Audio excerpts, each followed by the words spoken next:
If you're struggling to make Windwalker Monk click, you're not alone. This spec moves fast, punishes mistakes, and doesn't hold your hand, but in this guide I'll break it all down, step by step, so even if you've never played Monk before, you'll walk away knowing exactly how to play it in Mythic Plus. Windwalker is all about fast decisions, clean execution, and turning small windows into huge bursts of damage. But to make it work, you need to understand your core mechanics, energy, chi, and how your abilities interact with them. Windwalker uses two resources. Energy builds up passively over time, you spend it using Tiger Palm, and chi is earned by spending energy, and it's used on your hard-hitting abilities. Think of chi like combo points, but unlike rogues or feral druids, you don't always need to wait for max. If you're low on chi, build it up. And if you're close to capping, spend it on those big hitters. The goal is to avoid capping or starving yourself before activating your big cooldowns. Your mastery is very simple. Don't press the same ability twice in a row. As long as you're alternating your buttons, you get the big passive damage bonus. Sounds easy, but this is the backbone of your rotation. These are your main abilities that you'll use all the time. Tiger Palm, a builder, costs energy and generates 2 chi. It's your bread and butter filler. Blackout Kick costs 1 chi. It reduces the cooldown of your other spenders and helps maintain combo strikes. You also sometimes get a free proc for this, which we'll cover in a second. Rising Sun Kick costs 2 chi, a powerful single target hit. Fist of Fury costs 3 chi, a channeled frontal AoE that does solid damage in single target. You can move while channeling it, and it's key to your burst windows. Whirling Dragon Punch. This one doesn't cost chi, but you can only press it when both Rising Sun Kick and Fist of Fury are on cooldown. It deals strong AoE damage and naturally weaves into your rotation when your big spenders are down. Spinning Crane Kick costs 2 chi. It's an AoE ability that becomes strong when you get Dance of Chi procs. Slicing Winds, a chargeable AoE ability with no chi cost and a 30-second cooldown. It always deals the same damage no matter how long you charge it. So in most cases, just tap it quickly to keep up your flow. You can hold it longer to gain more distance, but its main value is being free and fast.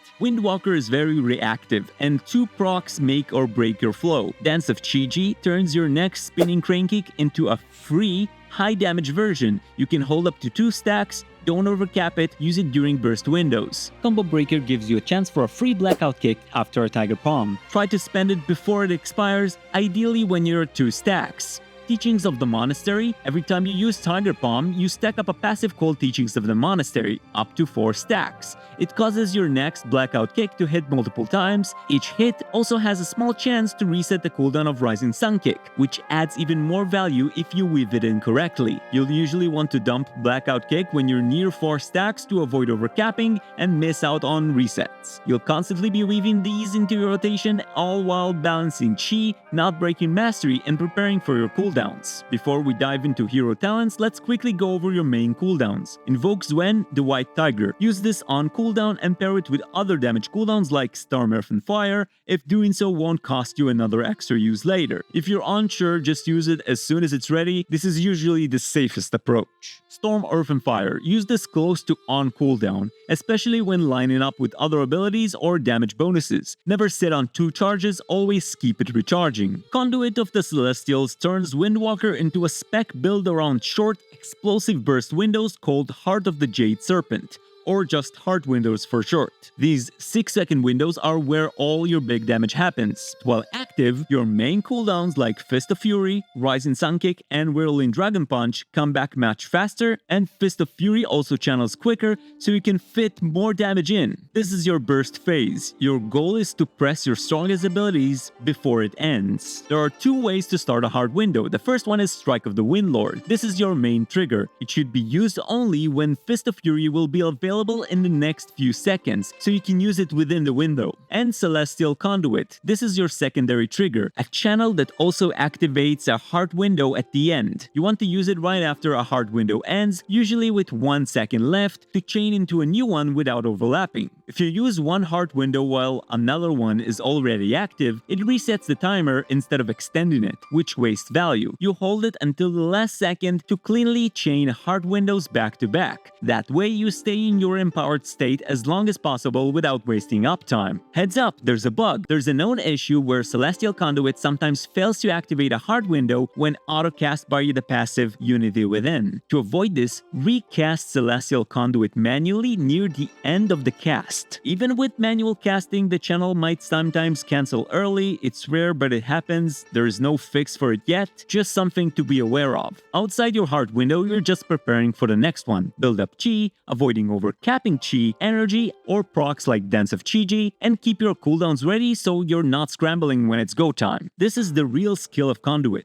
It's not just about pressing cooldowns on time, it's about timing your entire kit around these 6-second windows. In the next section, I'll show you the actual rotation and how to play around the hard windows using a clear priority system. Your job is to spend chi on your biggest abilities, avoid capping chi or energy, maintaining mastery by not repeating the same ability twice, and never overcap important procs like Dance of Chi or Combo Breaker. When using Conduit of the Celestial, your rotation shifts depending on whether you're inside a hard window or not. First, we'll go what happens inside a hard window. During it, cooldowns reset faster and you want to unload your hardest hitting abilities as efficiently as possible. The priority goes as follows. Fist of Fury. Always use this inside the window, it benefits most from the heart's cooldown reduction. Then Rising Sun Kick. It's a strong single target chi spender that helps fill the window with damage. Then Slicing Winds, always use it when it's available. Then Spinning Crane Kick. If you're at 2 stacks of Dance of Chi, spend it early to avoid overcapping. Chi stacks generate passively and quickly. Whirling Dragon Punch. It hits surprisingly hard, so always press it when it's up and conditions are met.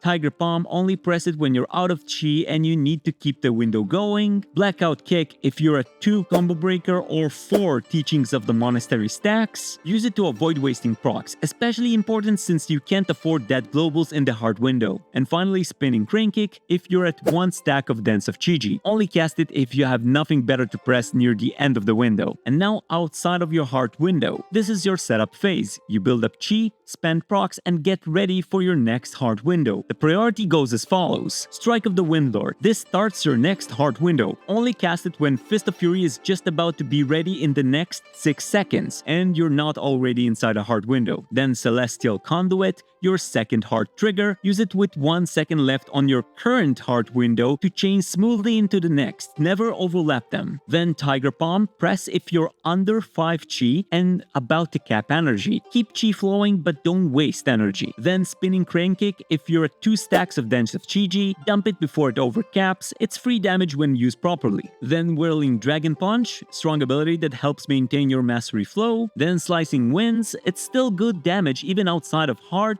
Cast it when it's ready. Fist of Fury, use it on cooldown unless you're within 5 to 6 seconds of your next hard window. In that case, hold it. Rising Sun Kick, smooth chi spender with a short cooldown, cast it when it's available. Blackout Kick, if you're at 2 stacks of Combo Breaker or capped on Teachings of the Monastery stacks, use to dump procs before you lose them. Then Spinning Crane Kick, if you have only 1 stack of Dance of Chi, this is a lower priority, only press if nothing better is up. And finally, Blackout Kick with no procs, your last resort filler, only cast it if there's absolutely nothing else. Now we'll go over the AoE differences. Just like in single target, we'll start inside the hard window first. Top priority in AoE, Spinning Crane Kick if you're at 2 stacks of Dance of Chi. Dump this first to avoid overcapping while channeling. Then Fist of Fury, your main AoE nuke. Cast it early in the window to get the cooldown reduction value. Then Spinning Crane Kick if you're at 30 Jade Ignition stacks. Jade Ignition is a passive talent that builds stacks when you hit enemies with Fist of Fury. Once you reach 30 stacks, your next Spinning Crane Kick explodes in a huge AoE blast. In Mythic Plus, you'll often hit 30 stacks with just 1 cast of Fist of Fury. Then Rising Sun Kick, it's still valuable for combo flow because it activates our next priority, Whirling Dragon Punch, which is used if Rising Sun Kick and Fist of Fury are both on cooldown. Then the next priority is Slicing Winds.